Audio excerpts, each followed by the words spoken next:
I'm going to be the one doing the Devo, and what I'd like to do is kind of get your perspective on the workshop that we had just a couple weeks ago. And that was a leadership workshop. If you weren't there, you can still come, because the idea is to actually talk about how we implement some of the things that we're doing. And I want to share something with you that Zane said to me about the congregation, okay?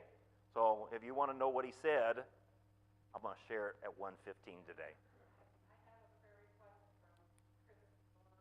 Okay? Sarah's dad fell and busted open his head last night.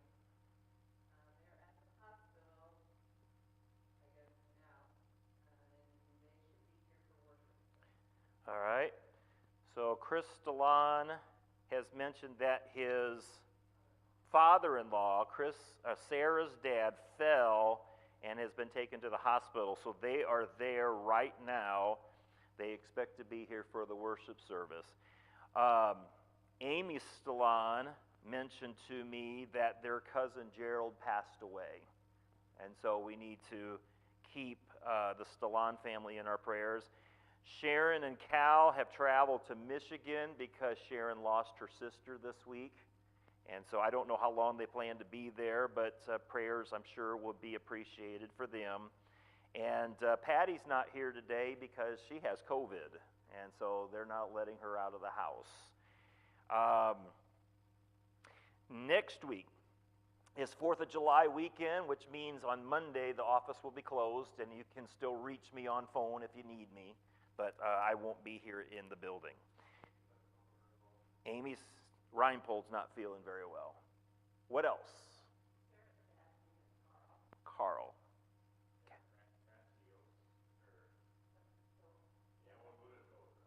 Let's go with Carl. Then I don't have to spell it. Yep. Okay, appreciate that. Yep. Anything else? Are we going to be doing men's breakfast at all next month? No?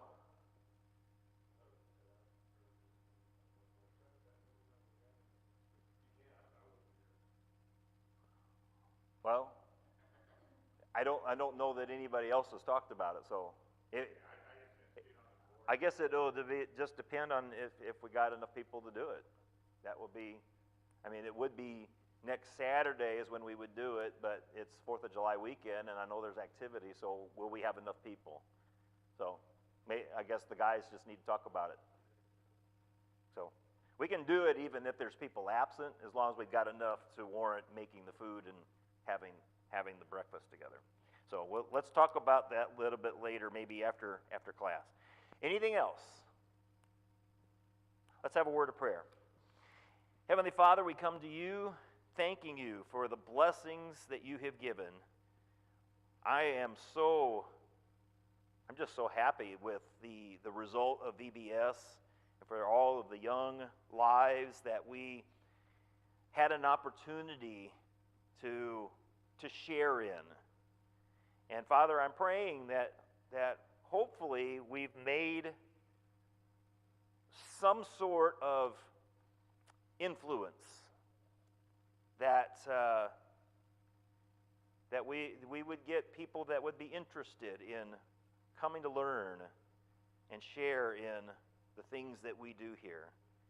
That was an opportunity to open doors. And Father, I'm just thankful for the volunteers that put in the time to make our VBS so successful. And Father, we want to ask that you would be with those who have recently lost loved ones, particularly want to lift up Sharon Griffiths and Cal too, as they are in Michigan to take care of Sharon's sister's arrangements. And we think of the Stallon's cousin Gerald, who has passed as well. And we just lift them up to you and ask for your comfort to be upon them. And right now we want to pray for Chris and Sarah as they're dealing with a fall from Sarah's dad at the hospital. And I'm praying that hopefully the doctors can help quickly and get Sarah's dad into better health.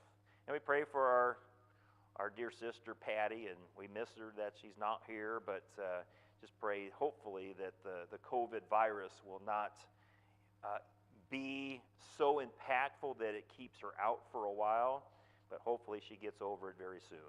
And we're thankful, Father, for the opportunity to share in your word today. May all the things that we do be to your glory in Jesus' name. Amen.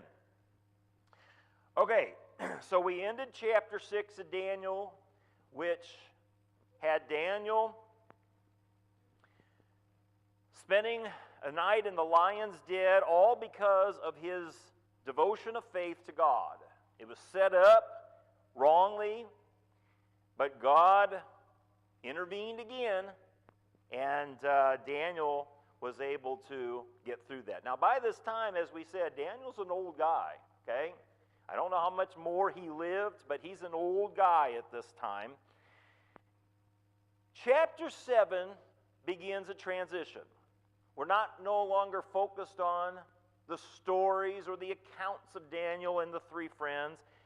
Everything that we have from here to the end of the book will be about visions, okay, and the fulfillment of those visions. And we're going to talk historically how those visions were played out, okay, because we can actually look in history books and see that everything Daniel prophesied actually came, okay? So that's where we're going, and we're going to start today with this first vision, which deals with 4 beasts here in Daniel chapter 7. So let's look at the first 7 verses together. And it says, in the first year of Belshazzar, king of Babylon, Daniel had a dream and visions of his head while on his bed.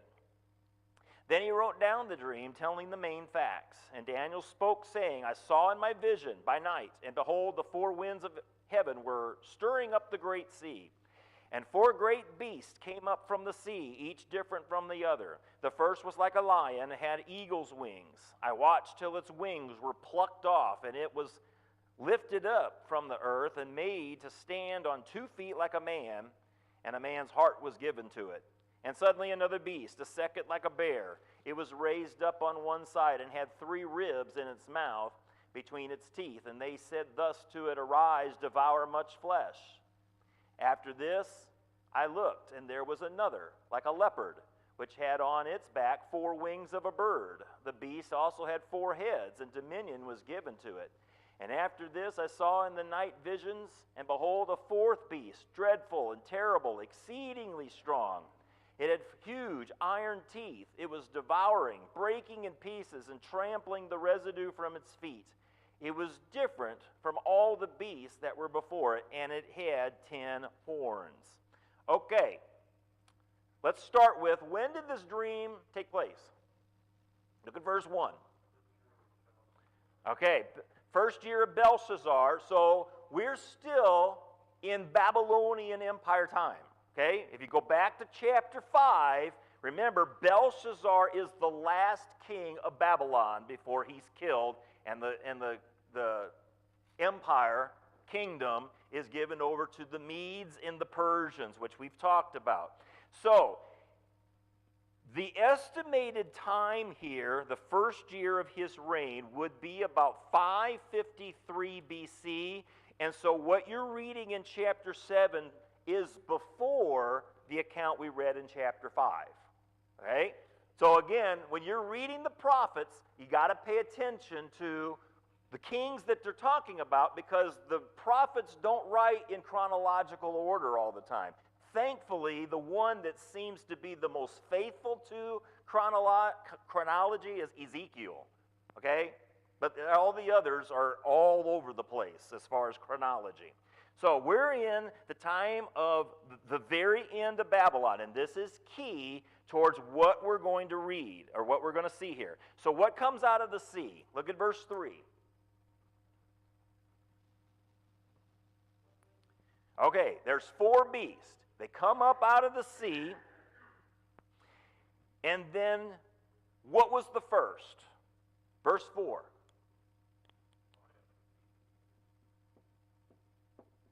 Okay, a lion, with wings. This would be talking about a majestic lion, right?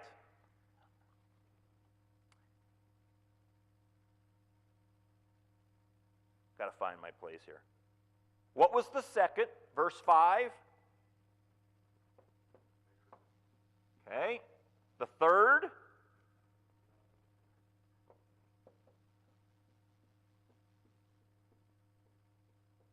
Okay, and the last. Okay?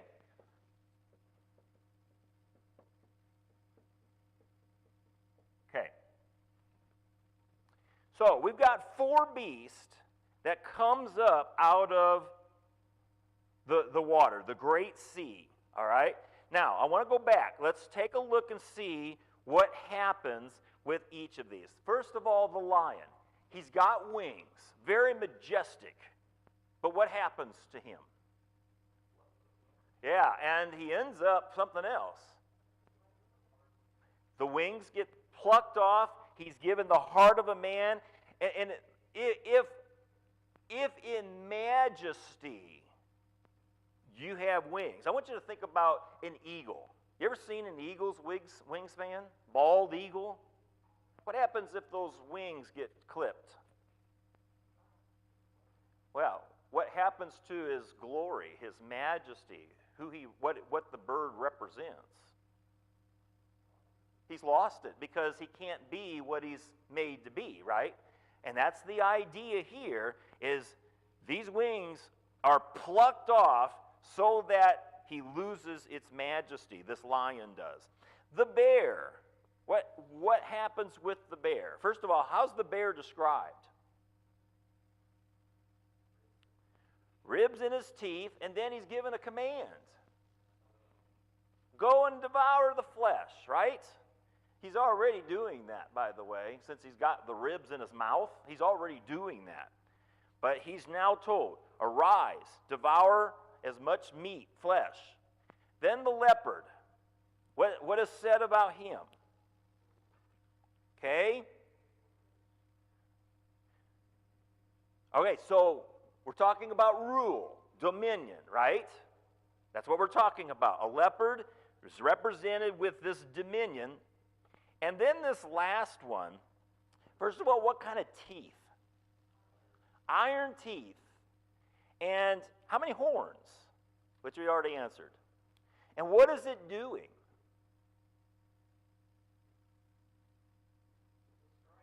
Okay, destroying everything. Okay, so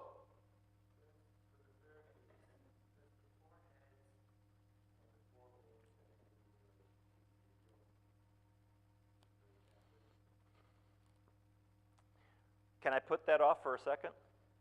All right. Okay, let me put that question off for just a second, okay? Because what I want us to do is look and see what the vision was first, and then we're going to get into the interpretation.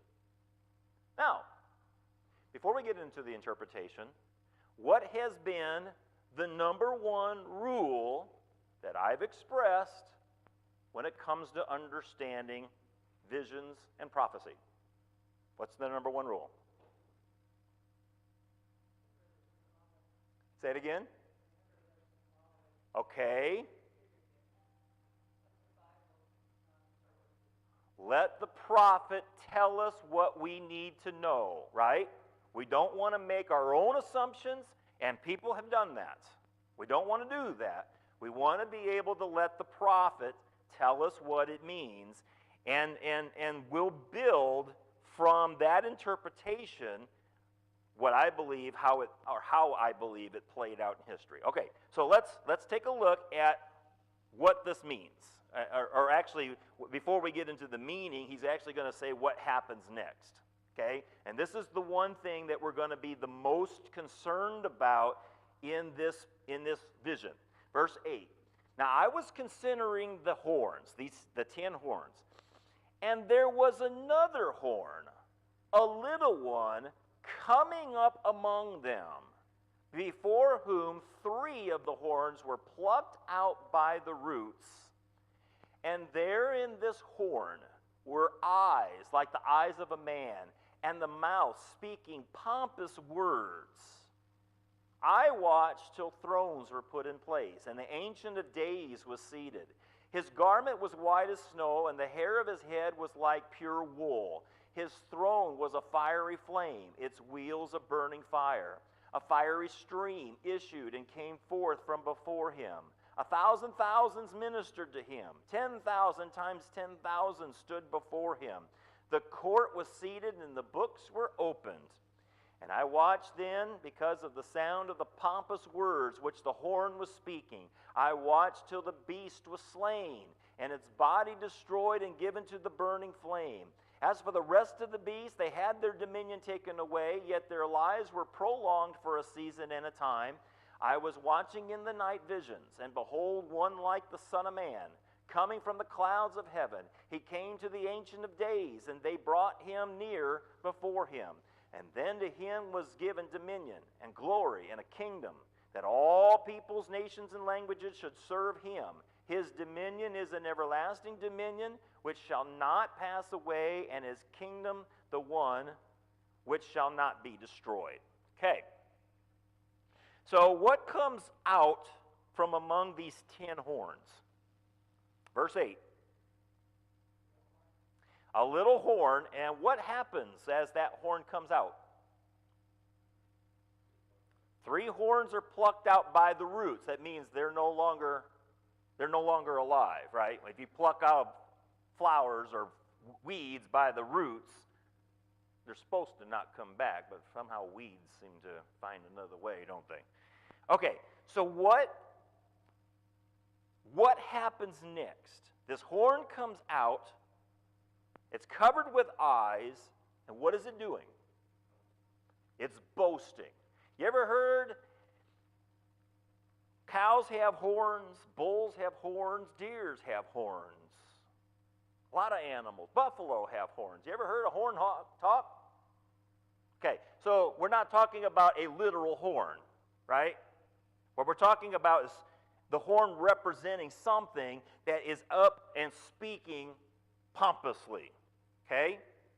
Bad-mouthing, if you will. And actually, we're going to see again in verse 11 some of the things that it's been saying. Okay, what happens next, or what comes next? Look at verse 9. What comes next?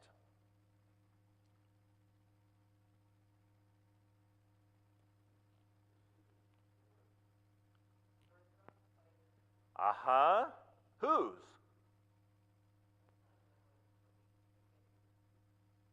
Each of what? Oh, and who is that?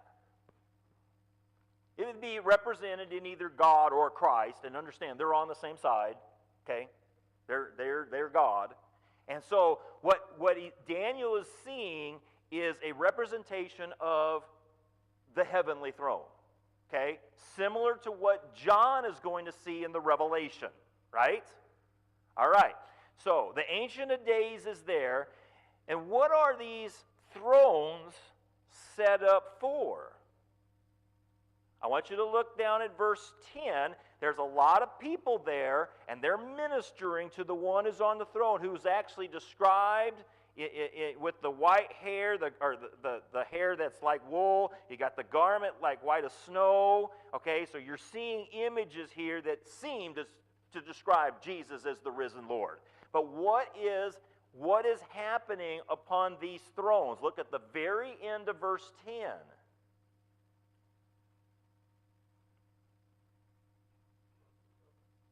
Okay, so when you see the court is seated, what's taking place? Judgment. Okay, a courtroom scene where there's these people that are on these thrones that are seated, and books are opened, it says, right? So these are probably judgment books, if you will.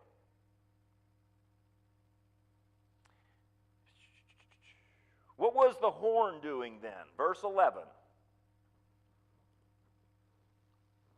Still talking, but then something's described about something happening to that horn. What happens to him as he keeps speaking these pompous words? Okay, the beast is slain. What happens to his body? It is destroyed and then given over to burning flame. And then it reminds us in verse 12, as far as the rest of the beasts, and that would represent those 10 horns, right? It says that their dominion, what has happened to it, it's completely taken away, but while they were here, their season, they had it, and now it's come to an end, right? They had their season, but now that they don't have it any longer because that dominion has been taken away from them. Does that make sense so far?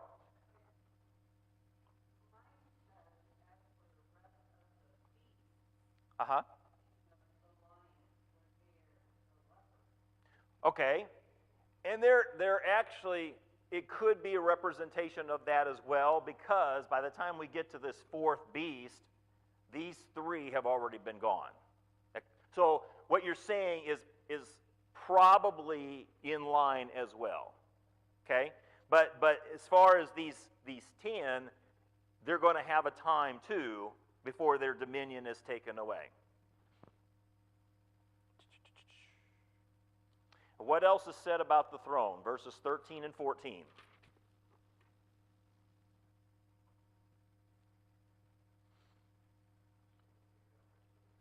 All right, Son of Man comes down from the clouds of heaven. It says he comes to the Ancient of Days. Who would that be? It can't be Christ. Right? I'm making a statement here. It can't be Christ because Christ was the Son of Man who was coming down, right? So you got two images of God in this one verse, and they're distinct from each other, okay? And it says that they bring that Son of Man near to the Ancient of Days, and then what is given to him? All dominion? All right? And what do the peoples do? They serve him. They are part of his dominion for how long? Verse 14. Okay, so we're talking about an everlasting kingdom. Now, two questions. Have we read anywhere else in Daniel that talked about the coming kingdoms and about the eternal kingdom that was to come? Have we read anywhere in Daniel about that already? Okay, where? The statue, which represented four kingdoms, and during that fourth kingdom, there would be an eternal kingdom, which would be God's, right? An everlasting kingdom. So what we're seeing is a vision that seems to be like what we read in chapter 2. Now, I want you to answer this. Suppose you're Daniel. You've just seen these events, and you haven't yet been told what the meaning is. How are you feeling? You ever have nightmares? Or been, kind of have visions going on in your sleep, and then you wake up, and it's like, boy, that was kind of scary. You ever have that? So what are you thinking? You got these weird beasts all here, and some are speaking junk, and you got this big throne room scene. What are you thinking? What are you feeling? Huh? Okay, scariness, confusion maybe, right? What we're going to see is every time Daniel has a vision, it really, really affects him. Look at verse 15. Actually, we're going to go with 15 all the way to the end because I wanted to spend the last 15 minutes talking about the interpretation. I, Daniel, was grieved in my spirit within my body, and the visions in my head troubled me. I came near to one of those who stood by, and I asked him the truth of all this. So he told me and made known to me the interpretation of these things. Those four great beasts, which are four kings, which arise out of the earth. But the saints of the Most High shall receive the kingdom and possess the kingdom forever, even forever and ever. Then I wished to know the truth about that fourth beast, which was different from all the others, exceedingly dreadful, with its teeth of iron and its nails of bronze, which devoured, broke in pieces, and trampled the residue with its feet. And the 10 horns that were on its head, and of the other horn which came up, before which 3 fell, namely, that horn that had eyes and a mouth which spoke pompous words, whose appearance was greater than his fellows. I was watching, and the same horn was making war against the saints and prevailing against them, until the Ancient of Days came, and a judgment was made in favor of the saints of the Most High. And the time came for the saints to possess the kingdom.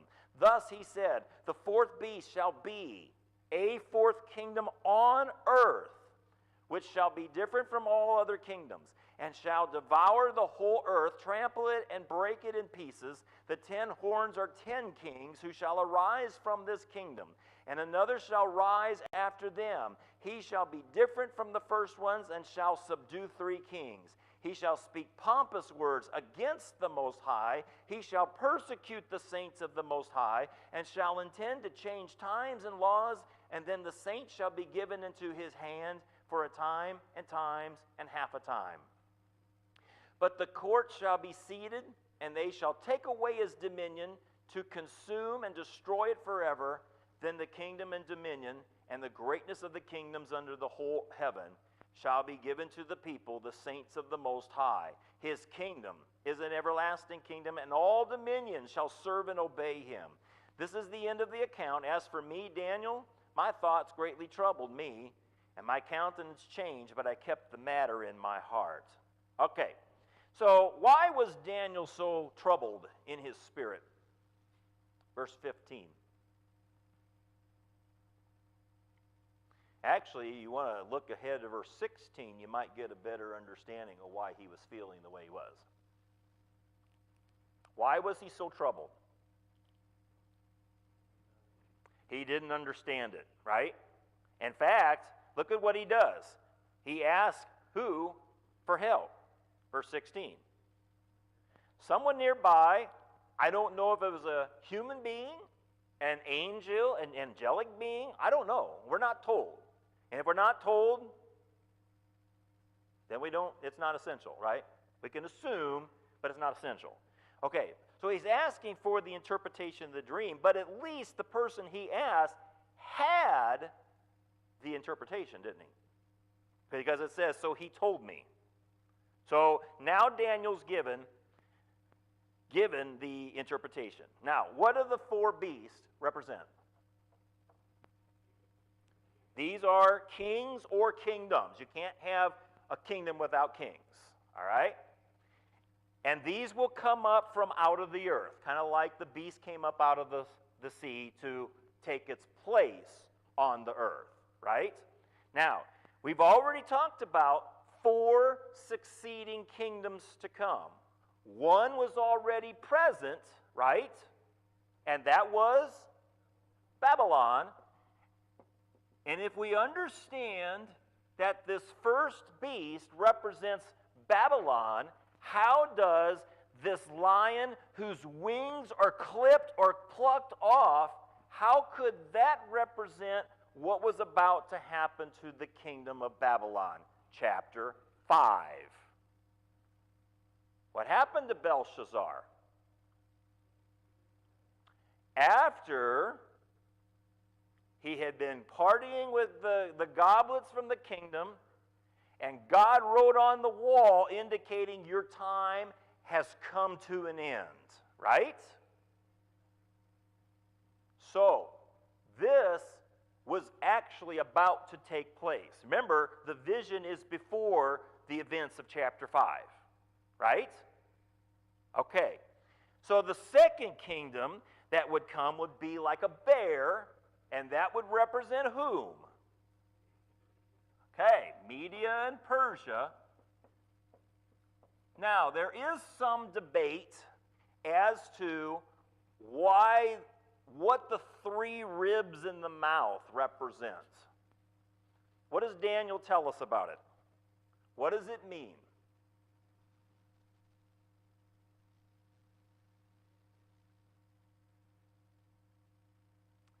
Well, I'll save you the time. There's no interpretation. Okay? So if there's no interpretation, what do we assume? It's not necessary for our understanding. And there are a lot of different people that try to analyze who these three are, and I think the best interpretation from the commentators that I've read, it probably means because the command is for them to go devour the flesh. Well, if you've got ribs in your mouth, what have you already been doing? Okay?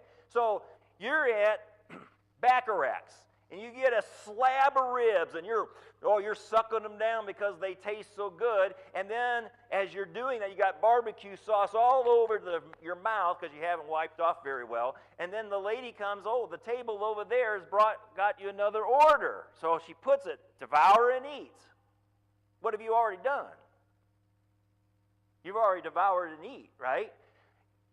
In that way, the commentator believes all this means is maybe a symbolism of greed, that maybe they've already been doing some devouring, but now they're going to be given more to devour. I don't know if that's the interpretation, and again, Daniel doesn't tell us, and we don't need to know that.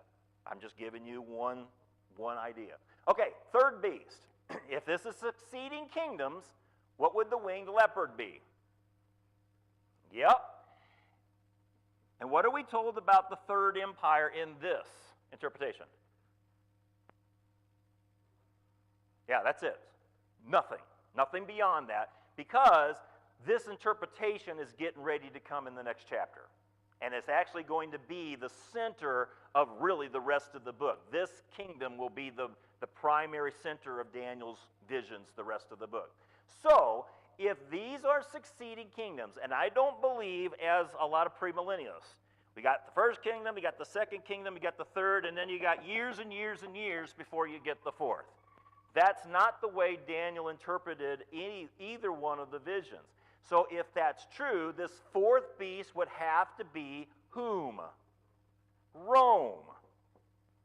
Okay, because if God's kingdom is going to come during this fourth empire, we need to ask, when did God's kingdom actually come? And if the kingdom seems to be, as Jesus seemed to help us understand, is the church, when did the church come? Came during the period of the fourth empire, right? Okay, so now that you got all of that, let's take a look at the rest of what we got here. I gotta go. I want you to look at the fourth beast. What is said about that fourth beast? And this is actually, he's talking about the horn that comes out, okay, and the interpretation of that. Look at the verse 23. What is that fourth beast? A fourth kingdom. Notice what it will do. Trample the earth, break it into pieces. Now, what are the 10 horns? Look at the next verse. These are kings from which kingdom? This kingdom, this fourth kingdom, right? That's what is said. And this kingdom is going to be different. And this one that comes, it says he is going to be different. He will subdue 3 kings. And then what will he do? Verse 25. Who is he speaking these pompous words against? Against God. And what is he doing to God's people? Persecuting the saints. And it even talks about changing the times, changing the laws, and what will happen, unfortunately, to those saints. He will have dominion over them. He will conquer some of them. There is your revelation. That's John's warning to the 7 churches in Asia that this persecution is getting ready to happen. Okay? Now that you know that, does Revelation have to scare us? And a lot of people, they read it and, it scared me to death. Well, is that because you didn't understand what you were reading? Because I find that people that don't spend a lot of time in the Bible seem to always go to Revelation to read. Okay, that's not the place to start. In fact, I would never tell a brand new convert who's come to the congregation saying, I've never read the Bible, where should I start? You know what? Revelation seems to be the best place for you right now. You're not going to understand a word of it. It'll probably scare you half to death, but that's the best place. Well, you got to know something about Jesus first, don't you? You got to know a little bit about Jesus first. Now, I'll tell you a story about Zane. He was actually having a Bible study, and the guy he was with was like, I want to hear about Revelation. I want to hear about Revelation.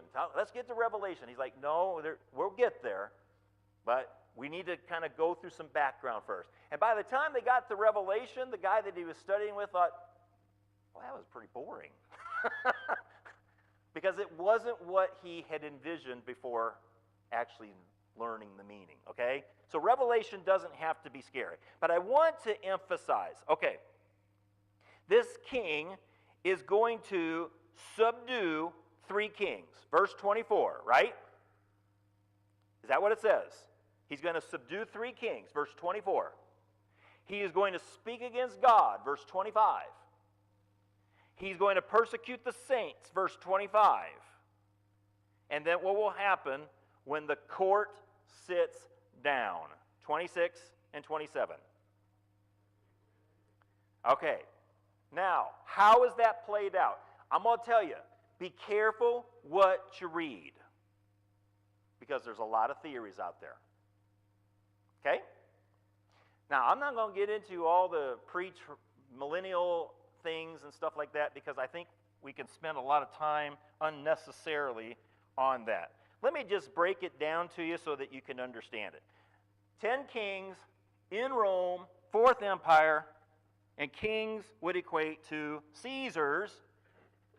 And understand something. Julius Caesar, although he's called the first Caesar, he actually was the Caesar, the emperor, before the Roman Empire. The Roman Empire did not start with Julius Caesar. The Roman Empire started with Caesar Augustus. So, up here I have 10 kings. Augustus was first. He reigned for 41 years. By the way, who was born during the period of Caesar Augustus? Luke chapter 3. Jesus.